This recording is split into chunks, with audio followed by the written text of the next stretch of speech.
Perkenalkan, nama saya Inisatif Saluhu, NIM 0526000114.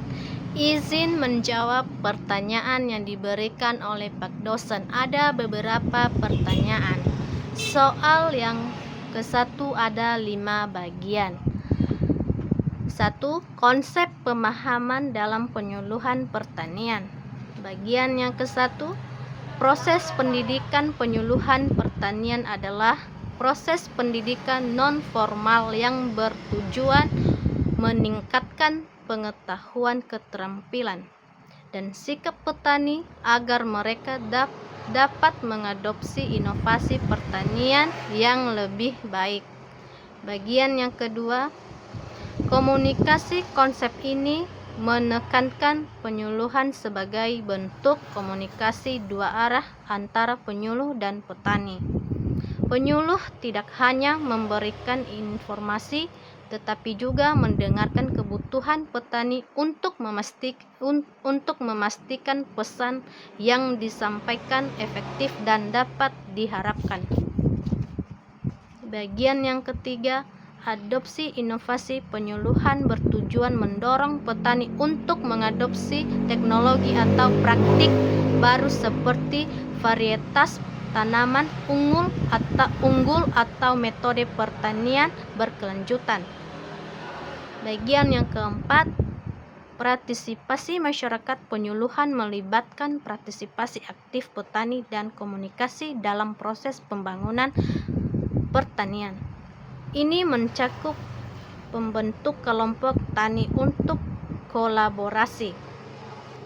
Bagian yang kelima, sistem pendukung. Konsep ini mencakup unsur-unsur seperti penyuluh, sasaran atau petani, metode penyuluhan atau demonstrasi, pelatihan, dan evaluasi untuk memastikan keberhasilan program.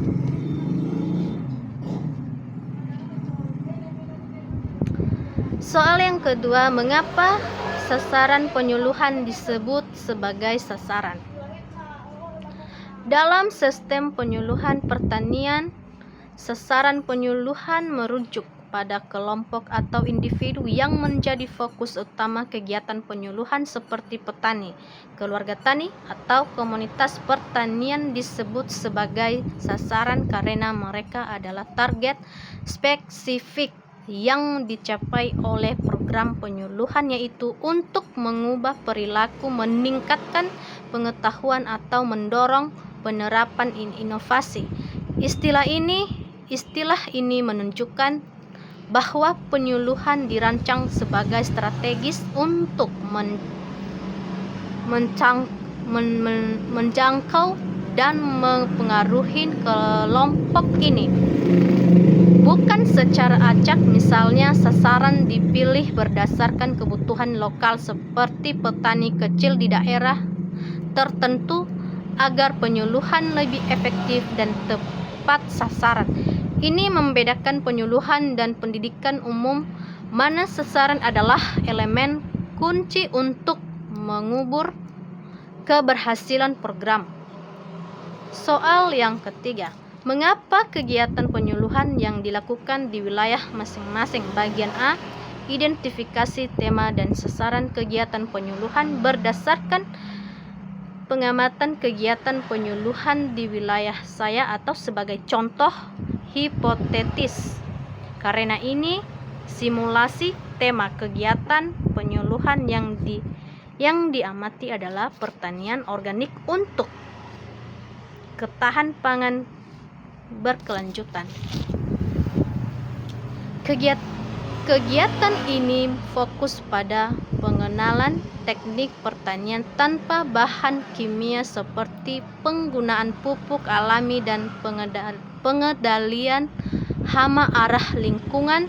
Sasaran kegiatannya adalah petani kecil dan keluarga tani di desa setempat, terutama mereka yang memiliki lahan kurang dari 1 hektar dan belum mengadopsi praktik organik. Bagian B, karakteristik sasaran penyuluhan. Sasaran penyuluhan pertanian biasanya memiliki karakteristik yang beragam, tergantung pada konteks wilayah dan program. Secara umum, ciri-cirinya meliputi usia dan pengalaman, mayoritas berusia 30-60 tahun dengan pengalaman bertani 10-30 tahun, sehingga mereka memiliki pengetahuan dasar tetapi perlu pembaruan teknologi. Tingkat pendidikan rendah sehingga menengah atau SD hingga SMA, yang mempengaruhi kemampuan menerima informasi baru. Penyuluhan sering disesuaikan dengan bahasa sederhana. Skala usaha petani kecil dengan lahan 0,52-2 hektar fokus pada subsisten atau semi komersial, sehingga sasaran rentan terhadap risiko seperti cuaca atau harga pasar. Kondisi sosial ekonomi, pendapatan rendah, akses terbatas terhadap teknologi modern, dan sering dipengaruhi oleh faktor budaya atau tradisi lokal. Motivasi dan kebutuhan bermotivasi tinggi untuk meningkatkan hasil panen, tetapi mungkin skeptis terhadap inovasi baru. Kebutuhan utama adalah pelatihan praktik dan dukungan bahan. Bagian C, deskripsi kelompok tani dan organisasinya. Sebagai manusia biasanya mengamati, saya akan mendeskripsikan berdasarkan contoh kelompok tani yang sering ditemui di Indonesia. Nama organisasi kelompok tani Makmur Jaya. Jumlah anggota sekitar 25 anggota, terdiri dari petani laki-laki dan perempuan yang aktif dalam kegiatan pertanian. Alamat Dusun Cibodas, Desa Sukamaju, Kecamatan Cibinong, Kabupaten Bogor, Jawa Barat 16914. Visi: menjadi kelompok petani mandiri dan berkelanjutan yang mampu meningkatkan produktivitas pertanian serta kesejahteraan anggota melalui inovasi dan kerjasama. Misi: mendorong penerapan teknologi pertanian ramah lingkungan, meningkatkan keterampilan anggota melalui pelatihan dan penyuluhan, membangun jaringan pemasaran hasil pertanian untuk keuntungan bersama, melestarikan lingkungan lokal. Struktur organisasi: struktur sederhana dan demokratis, terdiri dari ketua, sekretaris, bendahara, dan beberapa koordinator bidang atau seperti produksi, pemasaran, dan lingkungan. Keputusan diambil melalui musyawarah anggota. Tugas-tugas organisasi: ketua memimpin rapat, mengkoordinasikan kegiatan dan mewakili kelompok di luar. Sekretaris mencatat rapat, mengelola administrasi